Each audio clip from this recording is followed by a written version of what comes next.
On the left of your screen is 14-year-old IM from China, Lu Miaoyi, and on the right is Divya Deshmukh, the young Indian talent with a rating of 2490. This promises to be a very exciting game because these two will in future be two really top contenders in the world of women's chess, maybe even fighting for the ultimate title at some point. Lu Miaoyi has been an absolute revelation in this tournament. Just 14 years of age and already playing such incredible chess. She also beat 2600 plus GM here, and she is now having the white pieces. The players shake hands and off we go. 1 e4 by Lu, c5 by Divya, the Sicilian defense. The knight comes out to f3. Knight c6 played.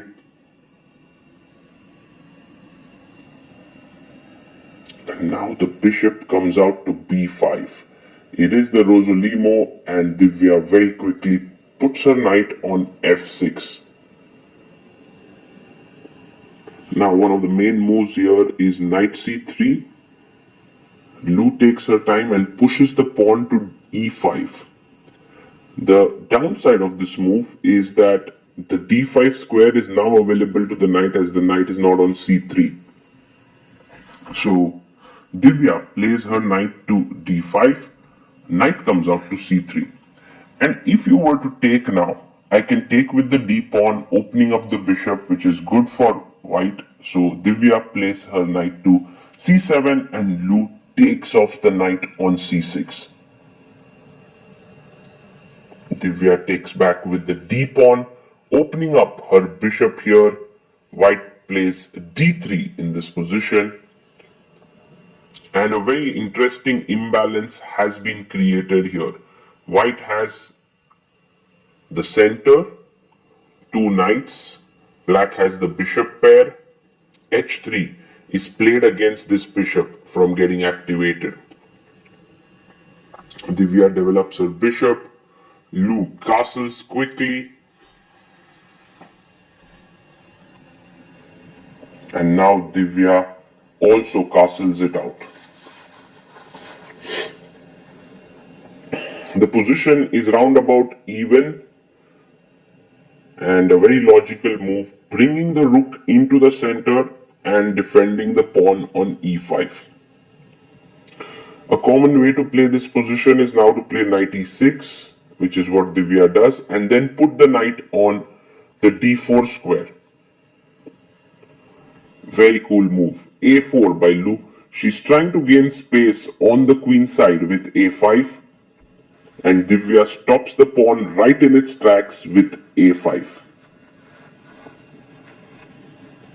Now knight comes back to e2, and it would make a lot of sense now to put your knight on d4.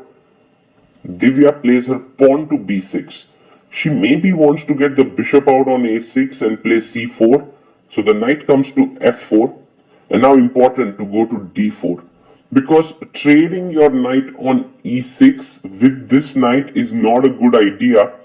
You want to trade it with the f3 knight so that there is the e5 pawn could become weak. I love b3 move by Lu. What she's done here is she has stopped the ideas of c4 in the position. h6 played by Divya, and Lu Miaoyi now takes this knight on e6.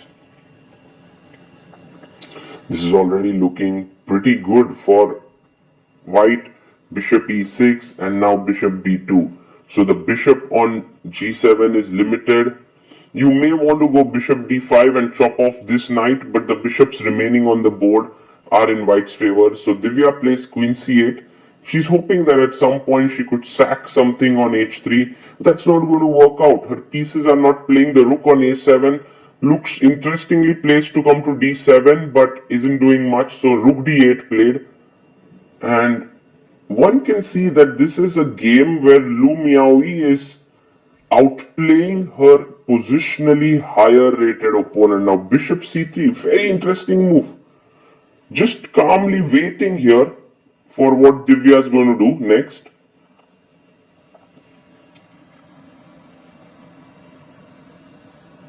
And she plays knight to h2. And again, a fantastic move. f4, g4. And trying to expand on the king side is the idea. Rook comes to d5 for Divya. And now it's time to push the pawn to f4. And Miaoyi finds it. f4 on the board.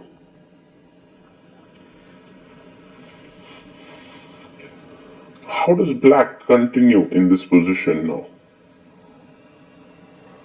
Because where is black's counterplay coming from? Breaking with f6 is too difficult.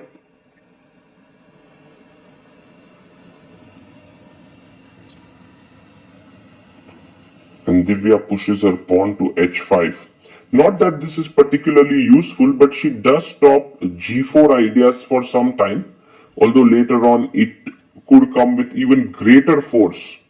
Now knight is being remaneuvered to knight e3, where it would be super well placed. Bishop h6, putting pressure on the f4 pawn. If you play g3, the h3 pawn is hanging. Lu plays queen f2, just simply defending the pawn here on f4.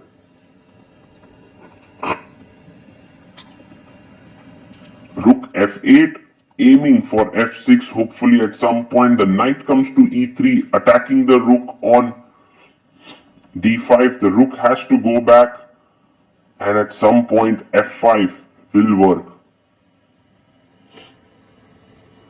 Lu plays her queen to h4, and now she's threatening maybe g4 at the right moment to break apart the king side. Rook e8 to defend the pawn on e7. And rook f1. I like how she's calmly readjusting her pieces. Rook f1, the other rook will come to e1. Maybe Divya can now play f5 to stop white's expansions on the king side. Oh, she does find it. Fantastic. f5. Because e takes f6, e takes f6. She does take it. E takes f6, e takes f6. And for the time being, if white could get the move f5 in, it would have been epic. But the knight is hanging on e3. Ooh, g4. She's going all in here. She's going for the attack. You can't take here because the bishop is hanging. So Divya has to now play carefully. G takes h5 coming in. Queen comes to c7, attacking the pawn on f4.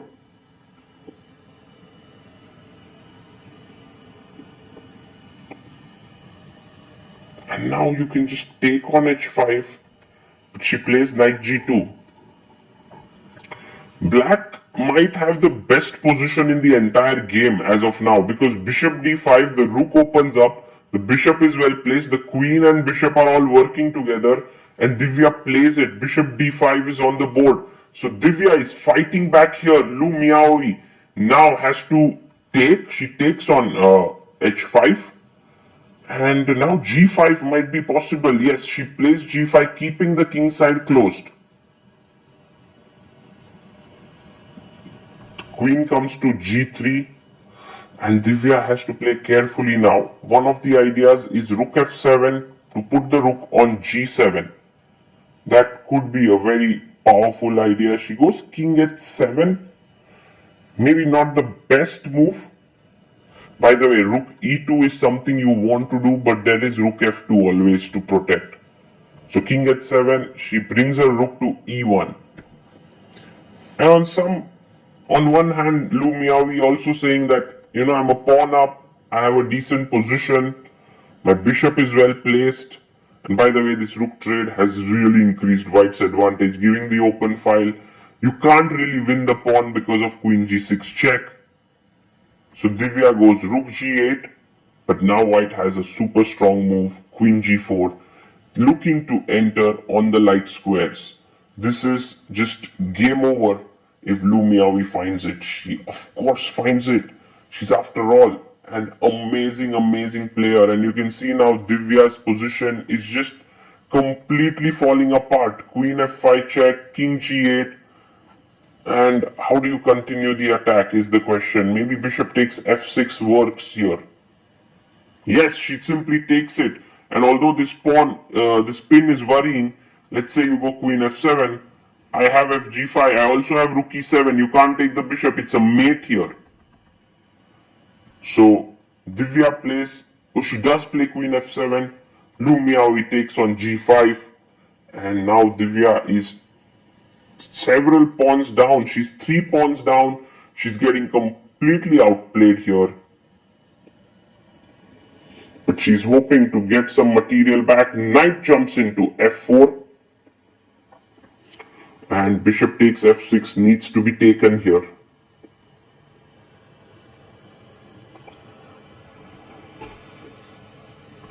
She goes bishop f3.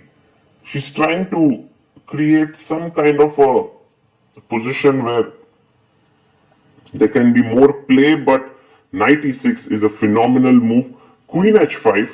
So Divya is hoping for some counter attack, but there's no check, nothing. You can just take on g7. You can also take on f8.